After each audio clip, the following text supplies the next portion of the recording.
When we talk about grief and loss, we focus a lot on the stages of grief and what we go through and how we actually, the process, following or trusting the process of grief. Now, one aspect about grief which we don't really talk about a lot is losing a parent. We talk a lot about the fact of losing a loved one, losing a spouse or a child, but losing a parent has sometimes really, really huge repercussions for a person. So today I just want to focus a bit on the aspect of thinking about the aspect of losing a parent. So with normal cases and also with losing a parent, we normally go through a process of shock. Your initial person passed away, it is a moment of shock. In general, even if it's expected, like the person was really ill for quite a while, we expected them to pass away sometime, but the moment it happens, it is still a shock to you, to your system, to everyone around. But it can also be, sometimes it's a shock because it's not expected. So cases where you lose a parent, where it's not expected, might even be more traumatic for you as a person than it would have been if you actually expected the person to pass away. Another stage, and that's part of the stages we go through, is an anger stage, a stage where we get really angry. A lot of people actually focus their anger, number one, on God. God, why did you take my mom away, or why did you take my dad away, or why did you take Gran away? It's a stage of anger. Sometimes a person is really old, was really frail, had no quality of life, but still the child would actually have a lot of anger. Also go through a process of denial. I don't want to go somewhere because they might come back. It didn't really happen. It's just a bad dream. That's all various stages that a person goes through when they lose a loved one. And in this case, more specifically, when you lose a parent. There are quite a few feelings that a person goes through when they lose a loved one. These emotions can persist in various degrees. So in various degrees, like anger, frustration, denial, all these things, every person actually experiences them, but we all experience them in different degrees. Some people actually, it doesn't really look as if it affects them. Some people it really affects them. Some people actually doesn't want to continue living while they're in the grieving process or in the time of grief. Everyone actually grieves differently, and we need to actually also acknowledge that, and we also need to actually recognize that each person's grief is differently. It's like if let's say you lost a loved one, and your spouse doesn't grieve as on the level as you grieve. Do not be upset with them. Don't think that they loved the person less than you did or anything like that. It is just every person's grieving process is different. The grieving process can also be influenced by past experiences. Maybe if the person that passed away, there wasn't really a good relationship between the people involved, or if something happens like you felt like you didn't treat the person well, you have issues of maybe some guilt, that things that you feel you should have done before the person passed away, maybe rectified relationships, maybe things in the past you did, and now the person passed away, now there's grief. And sometimes this grief is actually huge because of the fact of that there's guilt. It is important that if you experience these things, to actually deal with them. Not only just sit with the grief, not only just try and work through the grief on your own, but it's important that you actually acknowledge this. If you have anger or denial or any of these things, just acknowledge that you experience this. Because failing to acknowledge and failing to deal with this can have an influence in the future. Because when grief is not dealt with properly, we get actually go in a process or in a state where we call it grief with complications. And grief with complications is there's really a person gets stuck in their growth, not growth like physical growth, but in your mental state and in your life. You've got this moment of being stuck because of the fact that you can't move on because of the fact that you haven't dealt with this grief. It can lead to long-term emotional issues. It can have physical issues. Undealt with grief can also have emotional, mental issues. Some people actually, because of the fact of undealt with grief, they actually go into stages of depression, anxiety, and sometimes this person tries to drown those feelings or quiet those feelings by substance use or even the use of alcohol. So it's important that we actually deal with grief. It's important that we actually sit and we actually acknowledge the grief we have. Acknowledge, also maybe look at the stages of grief. What stage are you in? If you are actually stuck in a stage. And this is why it's important to go and see a counselor when you go through periods of grief. Because the counselor can actually then sit with you and they can actually help you and guide you through grief. And they can actually guide you through the various stages. If you lost a parent, even if it happens years ago, and you feel like you haven't lost with or haven't dealt with that grief, maybe it's time to just make an appointment with someone and just sit around and just have a bit of a chat about grief. What are you experiencing with it? What haven't you dealt with? What's the reason why you can't move on? It's important for yourself, but also for everyone around you to actually focus on your feelings, focus on your emotions, going deep down to where it hurts, and actually try and find healing. And sometimes the best way to get there is self-reflection, but also having someone like a counselor, a trained professional, and actually speak with them and actually putting it on the table and help them to help you to find order in the chaos of grief. There's some methods that you can use when you are in a grieving process. Number one, and I've mentioned it just now, is go and see a counselor. Sit with a counselor and work through your emotions and work through every little aspect and help you to move on. The second one is actually to start socializing too. Sometimes when we get into a stage of grief, especially losing a parent, we don't want to move on. We don't want to communicate because we feel like everyone's continuing their life and my parent passed away. But life goes on. And it sounds harsh and everybody that, if you ever lost a parent, you know what I'm talking about. You don't want to socialize, you don't want to connect, you don't want to speak to people, you just don't want to go there.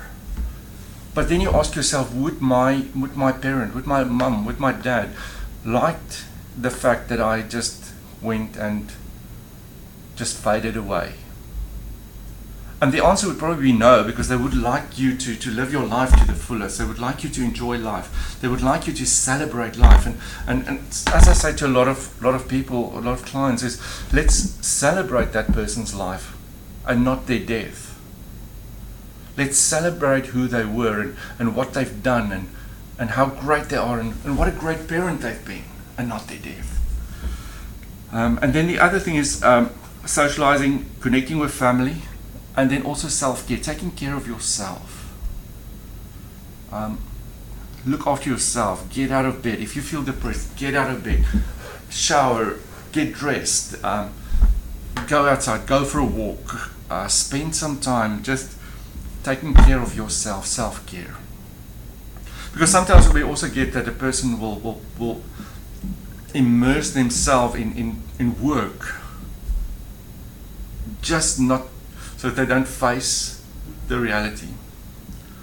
So I want to challenge you today that if you ever went through stages like this, and if you are still struggling with this, is get to someone and ask them to help you. speak to them, but also connect with your family. Take self-care. Value your feelings and treat yourself with patience. Be patient with yourself. Give yourself the opportunity to grieve, but also be patient with yourself and value your feelings. Give way to acceptance. And this is very difficult because we have to accept. That's the reality, is we cannot change that. The person passed away, they won't be back. We have to accept this. But that's the thing, is also allow yourself to accept it, and don't feel like you're doing damage to the person's legacy by accepting the fact that they're gone. Accept it and move forward. Moving forward doesn't mean like moving away, forgetting. That person will always be part of you. Your parent, your mom, your dad, the loved one will always be part of you. You're not turning your back on them, and you are moving on with life, and that's what they want. They want you to move on. They want you to be happy. If this is not dealt with, studies have shown that the death of a parent can actually have an influence on a person's life for up to 71 years. It can be a burden you carry for 71 years. So the best thing is to deal with it now. Acknowledge it, face it, speak to someone. Sometimes we have our funerals, which is our saying goodbye, but sometimes it's important to have your own personal saying goodbye ritual. Letting balloons up in the air or whatever it is, but sometimes we need to say goodbye on our own. If you went through your own grieving process. In cases where children lack open communication, support and stability during the mourning process, there's long-term emotional damage. It's interesting, communication, support and stability in the mourning process. There's emotional damage, which is long-term.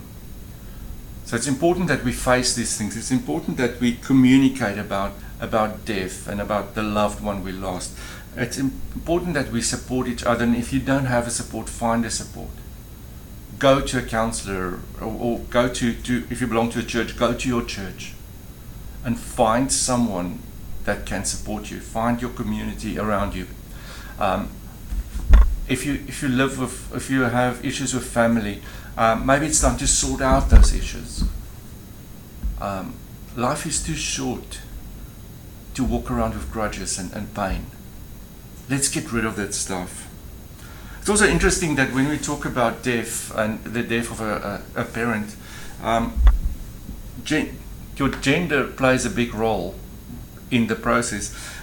Surveys have found that daughters struggle with the death of their mother, and sons struggle really with the death of a dad or death of their father. When my father was sick, one day a guy told me, after he lost his dad, he said to me that something happens in a man when you lose your dad. And that's true, something happens in a man when you lose your dad. And I think the same also, something happens in a woman when she loses her mom. But that's sort of part of life.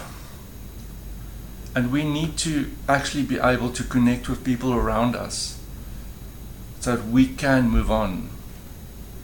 So I want to challenge you, and I want to ask you, please don't carry the burden alone.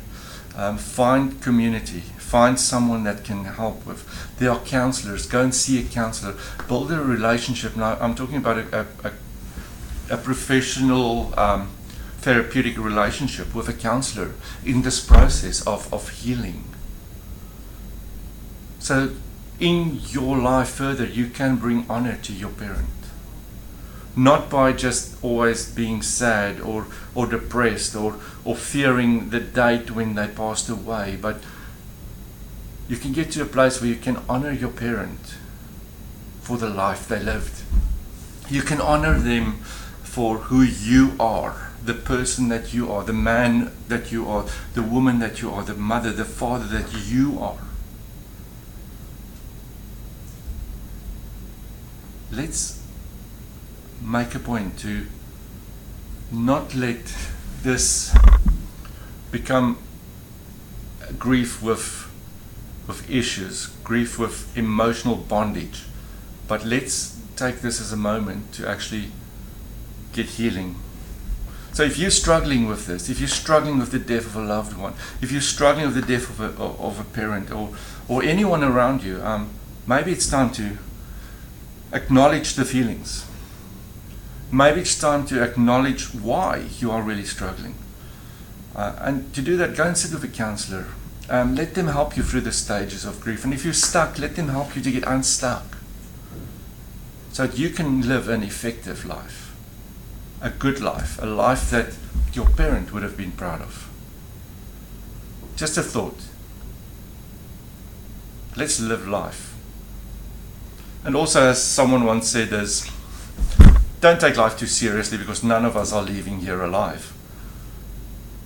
That's part of the process. That's part of life. That's part of what's happening. Let's focus on finding healing.